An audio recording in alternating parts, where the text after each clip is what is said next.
베트남은 어떤지 한번 궁금해서 한번 물어보는 거예요. 그러게요.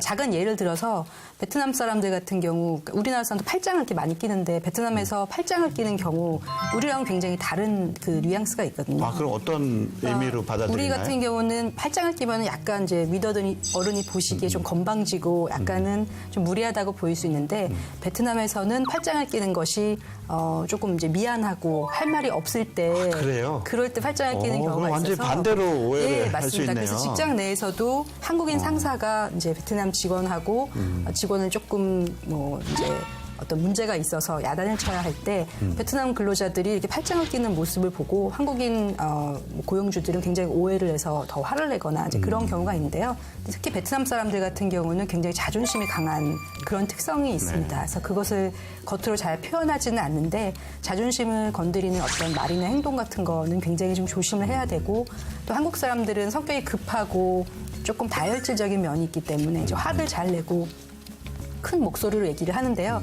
베트남에서는 그게 조금은 좋지 않게 받아들여져서 가끔 이제 한국 사람들이 좀 급하게 푸시를 하거나 화를 낼 때 베트남 근로자들은 굉장히 좀 그거에 대해서 또 상처를 받고 큰 충격을 받는 경우도 있어서 그런 부분은 서로 이해를 하고 조금 조심을 해야 될 필요가 있다고. 베트남은 어떤 면에서 보면 이제 한국하고 오히려 좀 유사한 면이 좀 많이 있습니다. 아, 유사한 점이 꽤 있어요. 이제 사회 전반에 이제 유교 문화가 좀 있고요. 그래서 이제 효라든가 뭐 예를 들자면은 이제 베트남에도 버스가 있고 거기 이제 그 버스를 탈 때 연배가 있으신 분이 타면은 이렇게 자리를 양보하고 어떤 그런 이제 문화가 좀 있고요.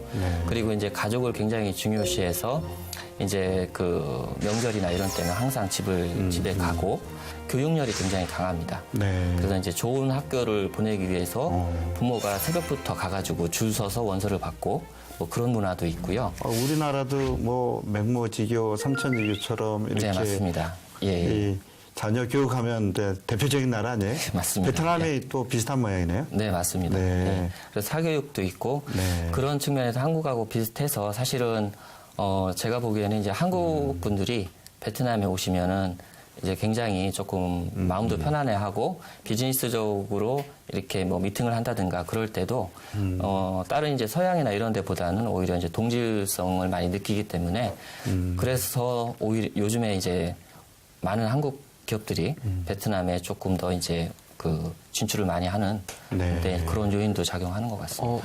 궁금한 게 하나 더 있는데요. 그럼 한국처럼 그 선후배 이런 상사와의 그 밑에 직원의 그런 관계가 한국처럼 똑같이 있는 거예요? 그런 관계가 있고요. 그런데 이제 또 좀 특이할 만한 게 이제 사회주의 국가다 보니까 상하 관계는 물론 있지만 또 이제 그 밑에 직원들이 또 윗사람한테 자기가 하고 싶은 말은 또 하는 약간 어떤 측면에서는 좀 평등한 또 그런 측면도 양면성을 좀 가지고 있습니다. 네, 그래서 하여간 이 비즈니스는 제일 중요한 게 서로 문화를 존중하고 그런 이해를 하는 바탕에서 신뢰가 쌓이는 것 같아요. 그죠? 우리 알리 씨 아버님께서도 무역하실 때 아마 파키스탄하고도 지금 하고 있고 인근국가 수출하고 계신다는데 아마 바이어들하고 이렇게 내고 하면은 뭐가 가장 중요하다고 말씀하시던가요? 바이어라기보다는 바이어분들은 이제 외국 분들이니까 괜찮으신데 이제 아버지가 물건을 사실 때는 한국에서 사시니까 국내 소싱을 하고 그러면 이제 그 나라 언어를 이해하는 게 제일 중요한 것 같아요.